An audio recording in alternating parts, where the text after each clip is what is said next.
Bora ver, meu povo, mais um momento de Bíblia para nós aqui. Hoje nós vamos falar do surgimento de Saulo de Tarso, como é que ele aparece aí, né, na história da igreja. No último vídeo nós falamos sobre Estevão, né? E o interessante a gente notar, eu falei que quando a gente é usado por Deus, o diabo também se levanta. Mas por que o diabo se levanta? Vou explicar. O sistema desse mundo, quem manda é o diabo. E você então tem que saber, com muita clareza, de que lado você está. Quem é que está guiando a sua vida? Tá bom? Porque só tem dois caminhos, não tem um terceiro não. E só tem dois lados, e não tem muro nessa história. Tá bom? Existe o curso desse mundo, é guiado pelo príncipe da potestade do ar, do espírito que agora atua nos filhos da desobediência, e tem a vereda antiga, que é esse que anda com o Senhor, tá bom? Fica comigo, vamos para mais um vídeo.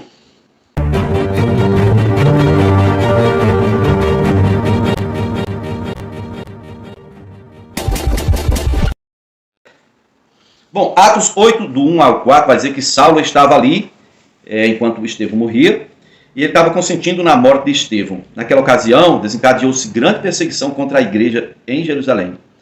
Todos, exceto os apóstolos. Eu vou repetir para você guardar. Todos, exceto os apóstolos, foram dispersos pelas regiões da Judéia e Samaria. Queridos, isso é muito grave. E é muita coisa para você colocar num versículo só. Eu falei no último vídeo que já tinha crescido tanta gente, já tinha tanta gente na igreja de Jerusalém, tanta gente, era 3 mil, 5 mil, era uma multidão incontável. E aí agora estava mais fácil identificar grupos do que pessoas. Então você encontrava ali grupos de judeus que falavam grego, os helenitas, judeus fariseus, ex-fariseus, tá? E assim por diante. Você via também grupo de sacerdotes que tinham aceitado a fé. Geralmente os sacerdotes fazem parte do grupo dos saduceus, aqueles que não creem nem em ressurreição. Mas aí aceitou Jesus, né? Aceitou a fé no Senhor Jesus, então eu creio que deixou essa falta de fé para lá, tá bom? Então, com a morte de Estevão, sabe o que é o estupim? Sabe o que é o estouro da boiada? Sabe? Ó o boi, ó o touro. Menino, olha, o primeiro que mataram foi Estevão. Dali começou uma perseguição geral. Vamos pegar geral. Vamos poupar só os 12, o resto vai rodar, tá ligado? Dos 12 para baixo, porque o líder dos diáconos era o Estevão. Acabou, irmão. Acabou. Não tinha mais lugar para ninguém ali. Acabou. Certo? Diz, todos, exceto os apóstolos, foram dispersos. Versículo 2 de Atos 8 diz que alguns homens piedosos sepultaram Estevão, fizeram por ele grande lamentação. Paulo, por sua vez, devastava a igreja. Ele ia de casa em casa, arrastando os homens e mulheres e lançando-os na prisão. Os que haviam sido dispersos pregavam a palavra por onde quer que fossem. De casa em casa é mais difícil do que prender todo mundo lá na hora da reunião no templo, né? Não, ele estava indo de casa em casa. O trabalho de Paulo, ou de Saulo, era um trabalho sério. E olha que ninguém tinha celular, não tinha como rastrear nem nada, não tinha rede social. Era só pegando aqui a ficha dos covardes. Pegou um aqui, ei, diga aí, qual é a próxima família que eles estão fazendo reunião de célula? Onde é que tem? É ali, ó. Ou você entrega o fulano, ou você vai tomar pena no ombro. Pronto. Aí, e assim por diante, queridos. E assim por diante. E aí ele ia entrando de casa em casa, arrastando, prendendo gente. Por causa de quê? Uma nova fé, né? Uma nova doutrina, que ele considerava ser uma ameaça para o judaísmo em si. Seria o final, queridos. Seria o final. Olha, tinha saduceus, fariseus e helenitas. 3 grupos que nunca se juntaram para nada, exceto para matarem Jesus, eles se juntaram. Agora tinha gente desses 3 grupos já se rendendo a Jesus. A cidade estava tomada de gente convertida, gente que aceitou a fé no Senhor. Porém, agora Paulo levantou-se para pôr as coisas nos seus devidos lugares. Pô, os pingos nos diz aí, tá bom? E depois nós vamos ver sobre o Saulo, né? O Saulo de Tarso, tá certo? Ele era fariseu, do grupo dos fariseus, tá bom? Atos capítulo 8, do versículo 5, vai seguindo aí até o 40, né? Vai falar da história do ministério de Filipe. Diz que indo Filipe para uma cidade de Samaria, ali ele estava anunciando Cristo. Não é Filipe apóstolo, não. Isso aqui é um evangelista. Ele estava indo para uma das cidades de Samaria, anunciando Cristo. A multidão que ouviu Filipe e viu os sinais miraculosos que ele também realizava, não era só Estevão, Filipe também fazia isso. A multidão deu total atenção a ele, né? E a multidão dizia que os espíritos imundos saíam das pessoas gritando, e muitos paralíticos e mancos foram curados. Olha só. Assim, houve grande alegria naquela cidade. Aí começou um avivamento, né, lá. Um homem chamado Simão, ele vinha praticando a feitiçaria. Durante algum tempo ele já era feiticeiro naquela cidade. E impressionava muito as pessoas de Samaria, capital do Reino do Norte, tá? Aí ele se dizia muito importante, e o povo todo, o mais simples, e até os mais ricos, davam toda a atenção a ele. E exclamavam: este homem é o poder divino, conhecido como grande poder. Olha, e as pessoas seguiam ele. Ele os havia iludido com suas artes mágicas durante muito tempo. Versículo 12, Atos 8, versículo 12. No entanto, quando Filipe lhes pregou as boas novas do reino de Deus e do nome de Jesus Cristo, creram nele e foram batizados tanto homens quanto mulheres. O próprio Simão também creu e foi batizado. E seguia Filipe para onde Filipe ia. Por toda parte, Simão estava lá, né? Faísca e fumaça. Filipe está aqui, Simão está aqui, tá bom? O que ele queria era ver as maravilhas, né? E ficar realmente extasiado com aquilo.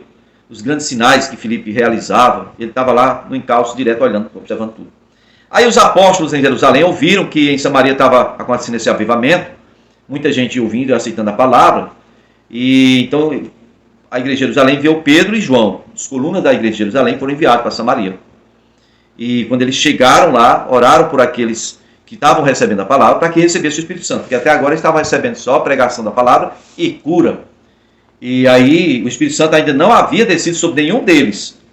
Tinham apenas sido batizados em nome do Senhor Jesus, diz o versículo 16. No 17 diz que Pedro então lhes impôs as mãos, Pedro e João, né? Eles impuseram as mãos e eles receberam o Espírito Santo. Aí Simão viu aquilo, o Espírito sendo dado pela imposição de mãos dos apóstolos, ofereceu dinheiro para Pedro, né? Me dá também desse poder aí, para que eu possa pôr a mão sobre as pessoas e elas possam receber o Espírito Santo. Pedro disse: pereça com você o seu dinheiro. Você pensa que pode comprar o dom de Deus com dinheiro? Você não tem parte nem direito algum nesse ministério, porque o seu coração não é reto diante de Deus. Arrependa-se dessa maldade, ore ao Senhor, talvez Ele lhe perdoe tal pensamento do seu coração, pois vejo que você está cheio de amargura e preso pelo pecado. Simão, porém, respondeu: orem vocês ao Senhor por mim, para que não me aconteça nada do que vocês me disseram. Olha aí. Tendo testemunhado e proclamado a palavra do Senhor, Pedro e João voltaram para Jerusalém, pregando o evangelho em muitos povoados samaritanos. Um anjo do Senhor disse a Filipe: vá para o sul, para a estrada deserta que desce de Jerusalém para Gaza. Vixe, lá embaixo, olha. Ele se levantou e partiu. No caminho ele encontrou um eunuco etíope, um oficial importante, encarregado de todos os tesouros de Candace, rainha dos etíopes. Este homem viera a Jerusalém para adorar a Deus e, de volta para casa, sentado em sua carruagem, lia o livro do profeta Isaías. Aí o Espírito Santo disse para Filipe: aproxime-se dessa carruagem e acompanha. Filipe correu, né? É nela. Ouviu o homem lendo a passagem de Isaías e aí ele gritou: o senhor entende o que está lendo? Ele respondeu: como posso entender se não há quem me explique? E convidou Filipe para subir e assentar-se ao seu lado. Aí o eunuco estava lendo a passagem da Escritura que diz: ele foi levado como ovelha para o matador. E como cordeiro mudo diante do seu tosqueador, ele não abriu sua boca. Em sua humilhação foi privado de justiça. E quem pode falar dos seus descendentes? Pois a sua vida foi tirada da terra. Aí o eunuco perguntou a Filipe: diga-me, por favor, de quem o profeta aqui, o profeta Isaías está falando? Está falando dele mesmo ou de outro? Aí Filipe começou a falar, né, para ele, começando ainda com aquela passagem das Escrituras, anunciou todas as boas novas de Jesus, tá certo? Ele foi falando, aquilo lá era uma revelação de Deus, e o profeta Isaías estava falando sobre Jesus Cristo, e Filipe foi explicando tudo para ele. Versículo 36 diz que, prosseguindo pela estrada, chegaram a um lugar onde havia água. Aí o eunuco disse: olhe, aqui tem água, quem me impede de ser batizado? Filipe disse: você pode ser batizado, se crê de todo o coração. O eunuco respondeu: creio que Jesus Cristo é o Filho de Deus. Assim, deu ordem para parar a carruagem. Então Filipe e o eunuco desceram as águas e Filipe o batizou. Quando saíram da água, o Espírito do Senhor arrebatou Filipe rapidamente. O eunuco não viu mais o Filipe e cheio de alegria seguiu o seu caminho. Mas Filipe foi aparecer em Azoto e indo para Cesareia pregava o evangelho em todas as cidades pelas quais passava. A estrada que vai de Jerusalém para Gaza é no extremo sul de Judá. Filipe estava em Samaria, capital do Reino do Norte.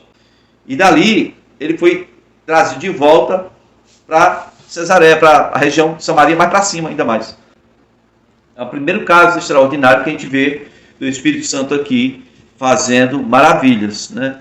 Um arrebatamento aí, o cara sumiu dali. Primeiro ele pegou carona, primeiro o Espírito Santo falou para ele correr e acompanhar uma carruagem.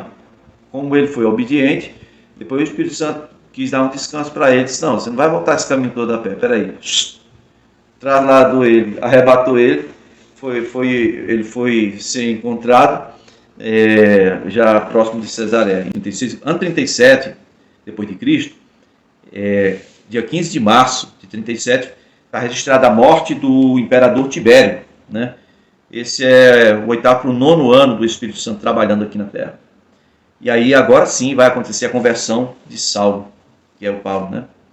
Atos 9:1 diz que, enquanto isso, Saulo ainda respirava ameaças e morte contra os discípulos do Senhor. Dirigindo-se ao sumo sacerdote, Anás ainda, pediu carta para a sinagoga de Damasco, tem nada a ver com Israel, é Síria, de maneira que, caso encontrasse ali homens ou mulheres que pertencessem ao caminho, pudesse levá-los presos para Jerusalém. Rapaz, eu acho que foi a época que eles arrumaram mais cadeia, viu? Porque ele estava indo de casa em casa, arrastando famílias inteiras, né? Ou será que eles estavam fazendo como estão fazendo aqui no Brasil? Estão colocando gente perigosa e gente, vamos dizer assim, gente condenada mesmo, liberando mais cedo para poder deter aqueles que não oferecem tanto perigo, por questão de ideologia política. Eu não sei. Eu sei que ia faltar espaço para fazer cadeia. O cara estava indo buscar gente em Damasco, olha aí a distância que dá de Jerusalém para Damasco, olha aí. Atos 9, versículo 3, vai dizer assim, ó. Em sua viagem para Damasco, isso é do 8º para o 9º ano do Espírito Santo aqui na Terra, quando se aproximava de Damasco, de repente brilhou ao seu redor uma luz vinda do céu. Ele caiu por terra e ouviu uma voz que lhe dizia, Saulo, Saulo, por que você me persegue? Saulo perguntou, quem és tu, Senhor? E ele respondeu, a voz respondeu, eu sou Jesus a quem você persegue. Levante-se e entre na cidade. Alguém lhe dirá o que fazer, o que você deve fazer. Aí os homens que estavam viajando com Saulo pararam emudecidos e ouviram a voz, mas não viram ninguém. Saulo, levantando-se do chão e abrindo os olhos, não conseguia ver nada. Cara, eu fico pensando, em 2010, quando eu tive um acidente de moto aqui, tive traumatismo craniano. Quando eu retornei, eu sabia que eu estava dentro de uma viatura, um carro, mas até hoje eu não sei, eu fiquei tão apavorado que eu não sabia, eu não conseguia nem falar para as pessoas que eu não estava enxergando nada. Até hoje eu não sei o rosto de ninguém que me socorreu. Até hoje. Foi ali no município de Tabuleiro, né? Então é o seguinte, olha, o Paulo provavelmente bateu a cabeça, viu, gente? Então ele entrou, levaram ele, estava cego, levaram ele para Damasco, e por 3 dias e 3 noites ele esteve cego, não comeu nada, nem bebeu nada. Esse é o jejum, hein? 3 dias e 3 noites sem água, nem comida. Em Damasco, ele tinha um discípulo lá chamado Ananias.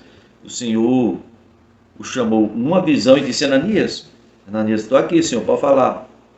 O Senhor disse, vá à casa de Judas, naquela rua chamada Direita, pergunte por um homem de Tarso chamado Saulo. Ele está orando. E numa visão, ele viu um homem chamado Ananias, que estava chegando lá para impor as mãos sobre ele, para que ele voltasse a ver. Esse é o nosso Jesus. Agora Jesus está recebendo a oração do Saulo e já está dando uma visão para ele. E agora está dizendo para o Ananias, Ananias, vai lá porque ele já deu a visão para ele, tem que ser você, vai lá. Né? No próximo vídeo a gente continua, meu povo.